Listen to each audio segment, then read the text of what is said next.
Assalamu alaikum. This is Muhammad Hassan Shafiq, and today we will be continuing the ICB online program for biology grade 12. In this lecture 17, we will be talking about an important topic from chapter 25, Man and His Environment, and the topic which we will be covering today is ecological succession. This is one of the most important long questions which can be asked from this chapter from an examination point of view, and this is what we will be covering today in today's lecture in detail. Now, starting of ecological succession, ecological succession is we do know what a community is. A community is when populations of different types they come together and live together in the same space and time. A community may begin when a new habitat is created, as when a volcanic island rises out of the area, or when the rock and soil is deposited by a retreating glacier. New communities also may form in regions that have been disturbed as by fire or hurricane. Species that arrive early in new or disturbed habitat tend to be replaced later by other species, which in turn may be replaced by other species. Earlier species are replaced by later species because the replaced species were better able to grow and better adapted under the environmental conditions. This process by which a species is replaced by another over time is called ecological succession.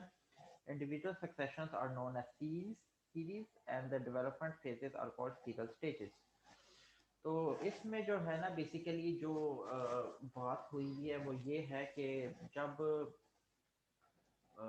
With the passage of time evolution के ज़रिए new species arise हुई, और ये जो new species हैं इन्होंने जो है ना वो अर्थ के डिफरेंट एरियाज को रीजन्स को हैबिट रिजाइड करना शुरू किया और वहाँ रहना शुरू हुए।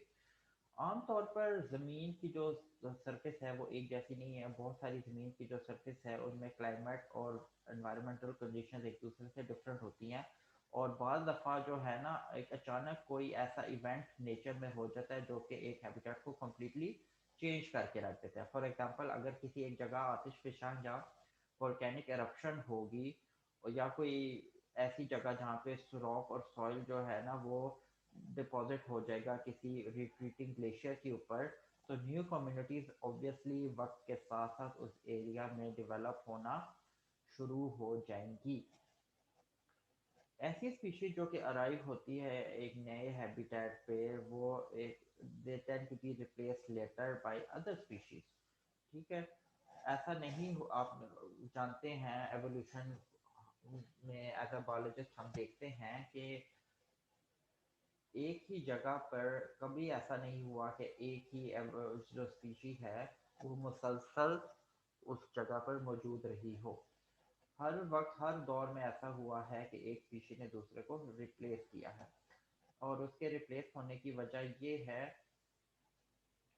कि जो नई आने वाली स्पीशी थी वो बेटर अडेप्ट कर गई थी एनवायरमेंटल कंडीशंस पे, और वो एनवायरनमेंट उसको ज़्यादा बेहतर सूट करता था। ये प्रोसेस जिससे जो स्पीशी है वो रिप्लेस हो जाती है, पिछली स्पीशी को रिप्लेस कर देती है एक एनवायरनमेंट में, इसको हम कहते हैं कि ये एक इकोलॉजिकल सक्सेशन है। और वो जो इंडिविजुअल स्टेजेस हैं स्पीशीज के दौरान जिसमें वो एक से दूसरी स्टेज में जा रही है, हर स्टेज का नाम सीरीज है, और इस डेवलपमेंट फेज का नाम सीरल स्टेजेस है। अब अगर इस सक्सेशन की बात करें इकोलॉजिकल सक्सेशन की, तो ये दो टाइप की हो सकती है। एक प्राइमरी सक्सेशन और एक secondary succession. Starting with primary succession, ये एक चेंज है स्पीशीज कंपोजिशन में over time in a habitat that was not previously inhabited bye organism. यानी प्राइमरी प्राइमरी का मतलब पहला प्राइमरी सक्सेशन स्पीशीज की कंपोजिशन में एक ऐसा चेंज है टाइम के साथ साथ जिसमें एक स्पीशी किसी ऐसे एरिया पे आकर रहना शुरू हो गई जहाँ पे उससे पहले कोई और स्पीशी या ऑर्गेनिज्म नहीं रह रहे थे। फॉर एग्जांपल, अगर कोई पूछे तो मैं कहूँगा एक bare rock surface. Bare rock surfaces such as recently formed volcanic lava and rock scraped clean by glaciers. ये एग्जांपल्स हैं जहाँ पे प्राइमरी सक्सेशन है जो है वो हो सकता है। तो इसको जो है वो रिपीट करते हैं। प्राइमरी सक्सेशन जो है वो स्पीशीज के कंपोजिशन में एक ऐसा टाइम है चेंज जिसमें एक स्पीशी किसी ऐसे एरिया में आकर रहना शुरू हो गई है जहाँ पे पहले कोई स्पीशी या ऑर्गेनिज्म उस एरिया में मौजूद नहीं थी। For example a bare rock surface such as recently formed by volcanic lava या rock scraped clean by glaciers, ये एक ऐसी साइट्स हैं जहाँ पे प्राइमरी सक्सेशन जो है वो हो सकती है। और ऑब्वियसली प्राइमरी सक्सेशन जब शुरू होगी तो फिर ऑर्गेनिजम्स जो है वो वहाँ पे रहना शुरू होंगे, उनकी ब्रीडिंग से और उनकी रिप्रोडक्शन से जो इवेंचुअली जो पॉपुलेशन साइज है वो इंक्रीज होगा। और ऑल टुगेदर एनवायरनमेंट में भी एक चेंज आ जाएगी कि एक ऐसी स्पीशी या एक ऐसी कम्युनिटी बिल आकर डेवलप हो जाएगी जिसका पहले सोचा भी नहीं जा सकता था कि इस जगह पे कोई वो आ भी सकती है, रह भी सकती है या नहीं। उसके मुकाबले में जो दूसरी सक्सेशन है दैट इज सेकेंडरी सक्सेशन। और सेकेंडरी सक्सेशन जो है वो एक स्पीशी की कंपोजिशन में चेंज है over time in the habitat already substantially modified by pre existing community.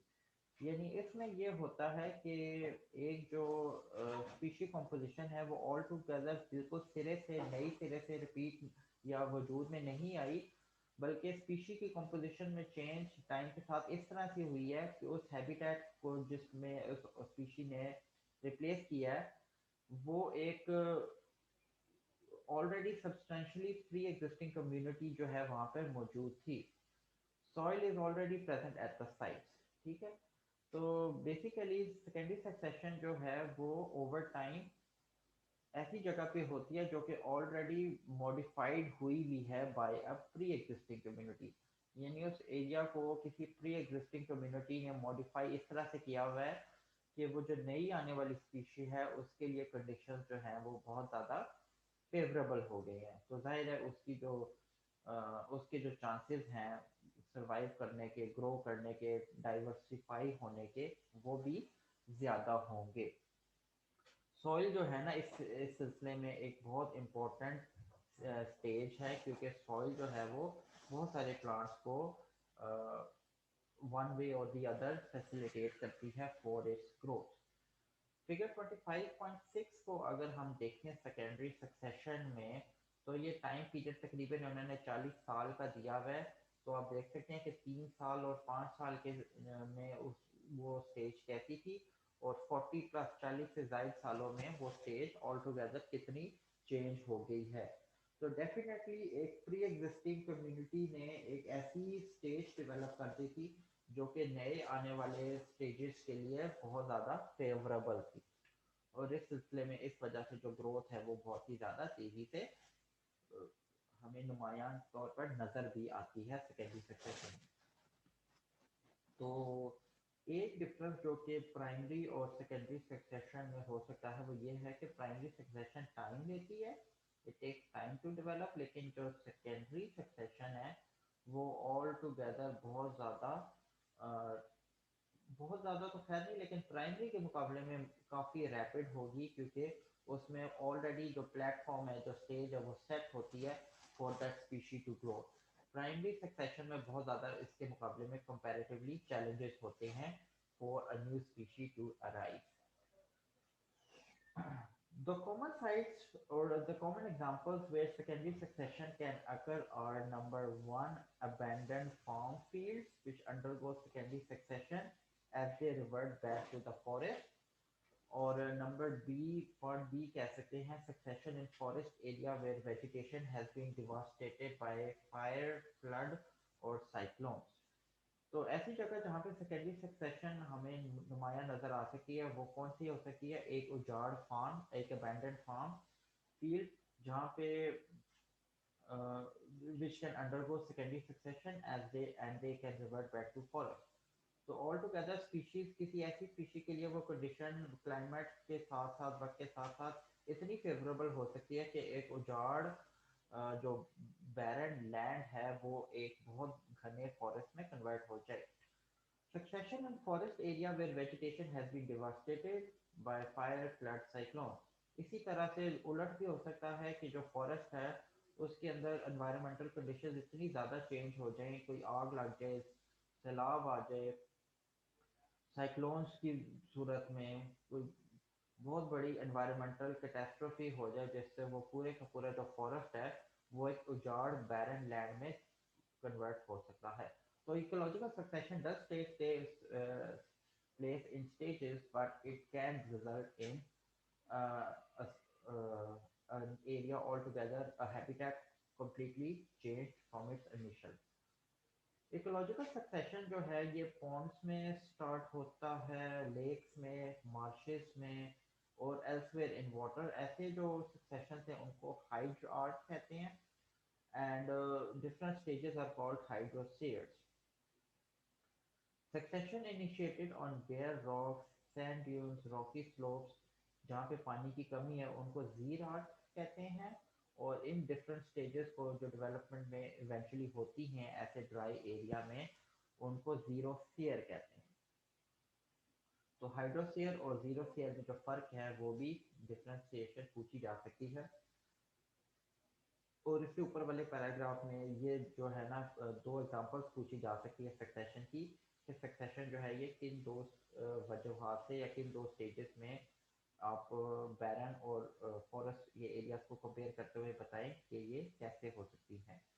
तो this is possible. Stages of succession, जो पहली रिक्वायरमेंट है सक्सेशन के लिए इन एनी बेयर एरिया वो ये है कि प्लांट्स और एनिमल्स माइग्रेट करके उस एरिया को कॉलोनाइज करें सराउंडिंग से और वहाँ पे इकट्ठे हों, एग्रीगेट हों. ये जो माइग्रेंट्स हैं जो सबसे पहले उस एरिया में आकर ग्रो होते हैं, उस एरिया को आबाद करते हैं, उनको हम कहते हैं पाइनियर्स. और पाइनियर्स जो है ना ये they become successful once they start taking hold of the soil. एक दफ़ा वो ज़मीन या सॉइल के बारे में अपना ग्रिफ्ट या होल्ड कर लें तो उन वो जो है ना इनको हम पाइनियर्स कहते हैं. ये वक्त के साथ साथ इंक्रीज होते हैं लेकिन ऑब्वियसली इनकी डेथ और डिके भी होती है. तो इनकी डेथ और डिके का भी एक फ़ायदा एनवायरनमेंट को या सॉइल को जहाँ पे वो ग्रो कर रहे हैं वो ये होता है कि ये उस सॉइल के अंदर जो ऑर्गेनिक मैटर है उसकी कंसंट्रेशन को इंक्रीज करते हैं. ना सिर्फ उसकी ऑर्गेनिक कंसंट्रेशन को इंक्रीज करते हैं बल्कि मॉइस्चर और नाइट्रोजन कंटेंट को भी सॉइल की इन्हांस करते हैं. ये जो एनरिच सॉइल है ना ये अब नेक्स्ट आने वाली जो सीरियल स्टेज है उसके लिए एक बहुत अच्छा जो है वो एक फेवरेबल एनवायरनमेंट क्रिएट कर रहे हैं. इसको हम सीरियल कम्युनिटीज कहते हैं and each constitutes one serial stage. इनकी एक्टिविटी से ये सीरियल्स जो है ये मॉडिफाई होकर एनवायरनमेंट को चेंज भी करते हैं. और ये भी हो सकता है कि एनवायरनमेंट इतना चेंज हो जाए कि वो उनकी अपनी ग्रोथ को ही अनसस्टेनेबल कर दे और एक नए ग्रुप ऑफ प्लांट्स और एनिमल्स जो है ना वो ऑल टुगेदर उस एनवायरनमेंट में इन्वेड हो जाएं. The end product of succession after several serial communities is the climax community or relative stable community.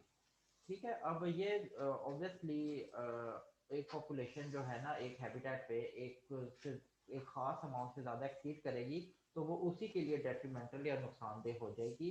तो आमतौर पर सक्सेशन की जो सीनियर स्टेजेस है उसमें भी यही होता है कि बाद दफ़ा जो खासकर क्लाइमेक्स स्टेज पे पहुंच के या एंड पे पहुंच के जो सीरियस स्टेज है वो एनवायरनमेंट के मुताबिक अपने आप को इस तरह से इतना अडेप्ट नहीं कर पाती जितनी पिछली स्टेजेस कर रही थी. और इससे जो है ना वो उनकी अपनी जो सस्टेनेबिलिटी है वो भी खतरे में पड़ जाती है. ये जो सक्सेशन है इसमें जो जीर और सक्सेशन है उसको हम as a role model explain करेंगे और उसको जो है ना एज अ केस जो स्टडी जो है वो उसको देखेंगे और उसको जो है ना वो हम ज़रा डिटेल में पढ़ेंगे. जीर आर्ट सक्सेशन जो है उसमें क्या होता है कि various stages and processes of xerarch succession which result in the development of climax community may be described briefly as follows. तो ज़ीरो सक्सेशन में जो है ना वो हम मुख्तलिफ सीरियल स्टेजेस को एक्सप्लेन करते हुए देखेंगे कि बिल आखिर कैसे एक जो स्टेज है वो दूसरे में बिल आखिर कन्वर्ट करते करते अपनी क्लाइमैक्स तक पहुंच जाती है. So I'm at page 237 and starting with the first stage, which is the crustose lichen stage. Crustose lichen stage जो है ना ये पाइनियर स्टेज है और ये बेयर रॉक्स पे क्रस्टोस लाइकन क्रस्ट लाइकन ये जो है ना वो ग्रो करती है. लाइकन आप जानते हैं ऑर्गेनिजम्स जो सिम्बायोटिक एसोसिएशन बनाते हैं बिटवीन एल्गी एंड फंजाई. ठीक है, तो इनमें दोनों मेंबर्स को जो है ना वो फ़ायदा होता है. ये जो है ना ये क्रस्ट की तरह का जो है ना ये बेयर रॉक्स पे ग्रो करती है. ये स्लो ग्रोअर्स होते हैं और एक्सट्रीम डेसिकेशन को भी जो है वो बर्दाश्त कर सकते हैं. जब थोड़ी सी बारिश होती है तो वो उस बारिश के पानी को स्पॉन्ज की तरह जज़ब कर लेते हैं और decompose rock by secreting acids. और उस रॉक्स में हल्की हल्की दरारें और क्रैक्स लाना शुरू करते हैं जिसकी वजह से वो उन क्रैक्स के जो क्रेविसेस हैं डिपॉजिट्स हैं उनके अंदर जो है वो ग्रो करना शुरू कर दें by the acids they are producing. When there is rain they the water और उस वजह से वो रॉक्स को भी डिकम्पोज करते हैं और अपने ग्रोथ से जो एसिड सिक्रीट होते हैं वो भी जो है ना इनकी ग्रोथ या इनको मज़ीद एक अच्छी स्टेज या फेवरेबल एनवायरनमेंट देने की वजह बनते हैं. जो इम्पोर्टेंट मेंबर्स हैं इस स्टेज में वो हैं लिसानोरा एंड राइनोडीना. ये वो दो क्रस्टोस लाइकन्स हैं जो कि पाइनियर्स थे और उन्होंने एक बेयर लैंड पर सबसे पहले एक सक्सेशन की बुनियाद रखी. दूसरी जो स्टेज है that is the foliose lichen stage. On the little soil which is accumulated on the rock, they appear species of foliose lichens, and by their activities, there collects a thin layer of soil. Important members of this stage are Parmillaria and Dermatocarpon. ये basically जो है ना जब soil के अंदर जो है ना जब रॉक्स के अंदर फोलियोस लाइकन्स जो है वो अपेयर होना शुरू हो तो उनकी एक्टिविटी से एक थिन सॉइल के ऊपर एक बारीक सी लेयर बन जाती है. ठीक है, और इस तरह की जो ये जो स्टेज है उसमें जो इम्पोर्टेंट मेंबर्स हैं फोलियोस लाइकन्स के वो हैं Parmelia and Dermatocarpon. Next stage जो है stage number 3 that is the moss stage. जब सफिशेंट सॉइल एक्यूमुलेट हो जाता है रॉक्स की क्रेविसेस में और डिप्रेशंस में तो जो पहली मेजर स्पीशी या पहला मेजर जो ऑर्गेनिज्म विजिबली जो जिसकी एक्टिविटीज बाकायदा तौर पर हमें नज़र आती हैं that is xerophytic moss. Moss जो है ना ये इंक्रीज कर दे increase the amount of soil by the death and decay. A mat may be formed on the rock surface. तो रॉक सरफेस के ऊपर जो है ना वो ऑल टुगेदर एक चटाई सी जिस तरह हम कह सकते हैं एक मैट सी जो है वो बिछ जाती है जीरोफिटिक मॉस की एक्टिविटी से. और ये जो जीरोफिटिक मॉस है ये उस सॉइल की जो अमाउंट है उसको भी जो है वो इंक्रीज करते हैं. This can hold greater amount of water and along with the soil makes habitat suitable for herbs. तो उनकी डेथ और डिके से जो मैट बनता है रॉक सरफेस के ऊपर ये पानी को ज़्यादा जज़ब कर सकता है उठा सकता है और इसकी वजह से बाकी हर्ब्स के लिए जो नेक्स्ट सीरल स्टेज है उसके लिए एक फेवरेबल एनवायरनमेंट जो है वो क्रिएट होगा. जो चौथी स्टेज है that is the herb stage. Herb stage में जो हर्बेशियस वीड्स हैं mostly annuals they invade the rock. Their roots penetrate deep down. They secrete acids and enhance the process of weathering. इसके अलावा leaf litre यानी पत्तों का जो काट कबाड़ है और डेथ ऑफ हर्ब्स दिए सॉइल के अंदर ह्यूमस की प्रोडक्शन को जो है वो इंक्रीज करते हैं. द शेडिंग ऑफ सॉइल जो है यानी सॉइल के अंदर मुख्तलिफ शेड्स के का जो इवेंट है that decreases in evaporation and there is a slight increase in temperature. As a result, the xeric conditions begin to change and biennial and perennial herbs and xeric grass begin to inhabit. ठीक है, तो इस stage में बकायदा बताया हुआ है कि किस तरह से जो एक स्टेज है वो बेसिकली अपने ही स्टेज को ख़त्म करते हुए किसी दूसरी स्टेज के लिए फेवरेबल एनवायरनमेंट जो है वो पैदा करना शुरू कर देती है. Moving on to the shrub stage, on the soil appear xeric shrubs. These shrubs can be defined as low woody plants, smaller than a tree, with little or no trunk. इसको हम bush भी कह सकते हैं. They may appear or start from seeds and invade from adjacent areas by rhizomes. These make the condition unsuitable for herbs and overshadow them. ये जो herbs हैं ये unable हो जाते हैं एक टाइम के बाद आपस में compete करने के, और herbs replace हो जाती हैं shrub से. Early invasion of shrub is slow, but once a few bushes have become established, birds invade the area and help disperse the seeds. So this results in dense growth, shading the soil and making conditions unfavorable for the growth of herbs, which then begin to migrate. तो eventually इस जगह पे जो है ना वो herbs को completely replace कर दिया है shrub ने. स्लोली जो है ना इसकी इन्वेजन स्लो होती है, लेकिन एक दफ़ा कुछ बुशेज अपेयर होना शुरू हो जाएं तो बर्ड्स इन्वेट करते हैं एरिया को, और वहाँ पे उस एरिया पे सीड्स की डिस्पर्सल में जो है ना वो बहुत इंपॉर्टेंट रोल प्ले करते हैं, जो कि हर्ब्स की लिए मुकम्मल एक खात्मे का ऐलान भी होता है कि उस एरिया पे अब इवेंचुअली हर्ब्स को माइग्रेट ही होना पड़ेगा, and shrubs have completely accumulated the area, forming aggregates and replace the herbs. Next जो stage है that is the tree stage. Changes in environmental factors favors colonization of trees.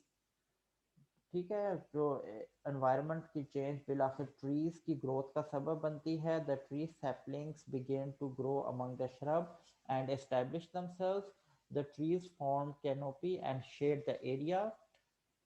ठीक है, trees जो है ना वो फिर सीरीज में long over long areas grow करते हैं, एक कैनोपी बनाकर उस एरिया को जो सरफेस है सॉइल सरफेस उसके ऊपर एक साया सा बना देते हैं, शेड कर देते हैं. Shade loving plants continue to grow as secondary vegetation. Leaf litter and decaying roots weather the soil further and add humus to it, making the habitat more favorable for growth of trees. Last stage जो है that is the climax stage. The first species of trees are relatively xeric. As the weathering process continues and the soil deepens, the xeric trees in turn give place to mesophytic species of trees. Ultimately, a forest may develop.